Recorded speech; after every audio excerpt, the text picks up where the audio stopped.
To Boss Monchon! Ako lang to. Mga boss, magandang araw po. Halika at samahan niyo ako.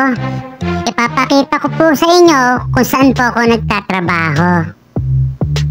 Yan po ang aming workshop dito sa Saudi Arabia.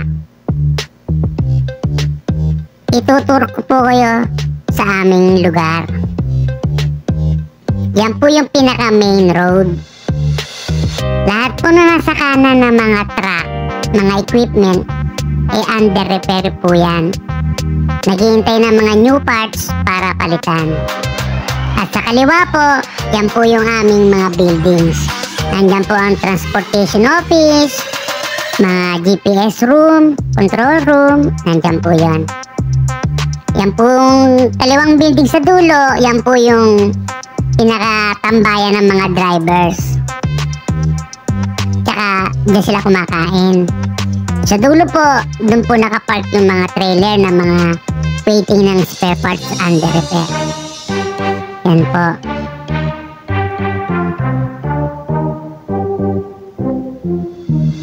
At dyan po naman kami nag-change oil. Yung area namin. Yan po ang shelter ng mga oil, mga grease, mga coolant, cutter oil na ginagamit sa mga equipment. Yan din po sa kabila, nagpe-painting. Yan. At ito naman po yung aming tire at cargo hose section. Ayan po yung mga gulong na sira na pinagpalitan at mga spare na mga gulong. Yan po yung mga hose, cargo hose na ginagamit po sa mga vacuum tanker. Yan po.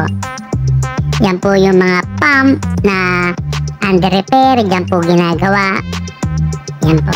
Yan din po yung mga old parts na pwede pang i-repairin. Yan po ino-overhaul. Wala pong gaanong tao ngayon kasi po break time. Kakain pa sila. Nagpapahinga. 12 o'clock po ng hapon kasi dito ngayon. Sinabayan ko po ng kuha ng video para walang tao.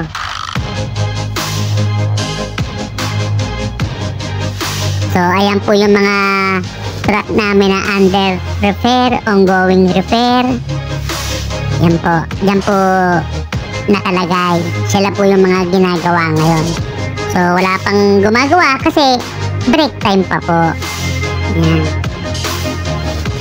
Yan po sila nakapila.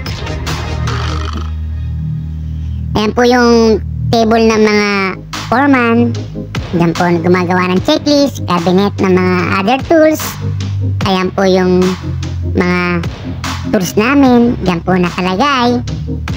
Mga ginagamit pang repair ng mga vacuum tanker, super sucker, hydrojetting. Yan po, yan po.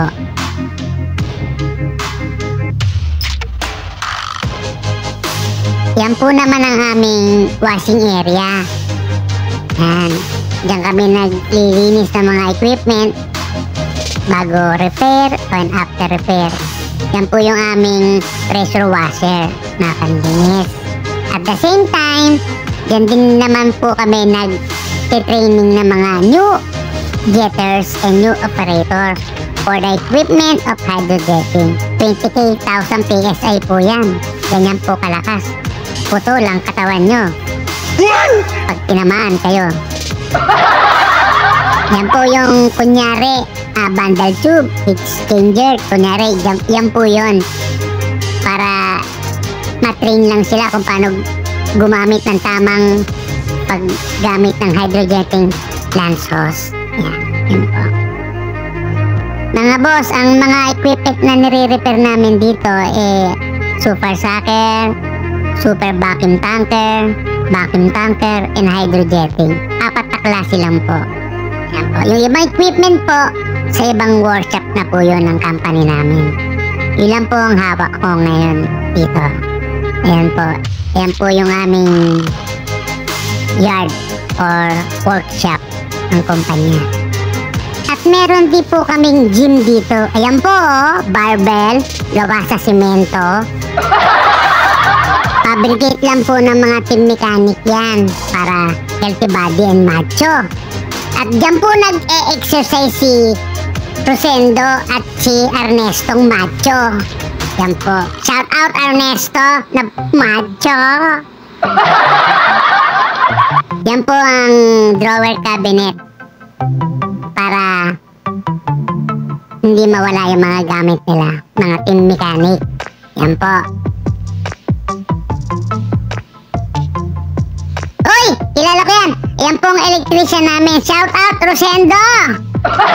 Ngayon pa lang siya kakain ng tanghalian? Anong oras na? Nag-aalauna na?